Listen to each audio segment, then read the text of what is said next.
Filofaks mi je dal, pa ne samo meni, tudi celim generacijam, neko mentalno, duhovno moč. Sedim na teh štengah, to so ikonične štenge.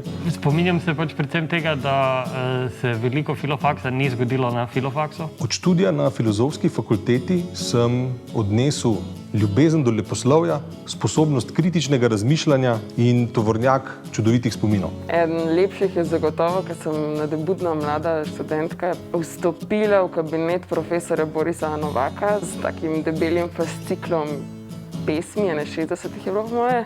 In on je to prebral. Imela sem to srečo, da sem imela v letniku sošolce, neko skupino ljudi, ki se mi je vedno zdela pametnejša od mene in zato sem še več brala. Ena res tistih največjih prednosti Filofaksa je v tem, da je pod eno streho zbranih toliko ljudi s toliko različnimi zanimanji. V bistvu se je meni na Filofaksu odprl svet.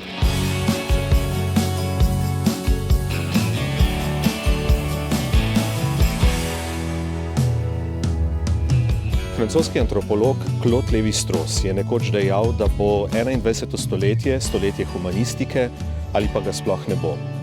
V današnji družbi je humanistika luč, ki prižiga nov dan.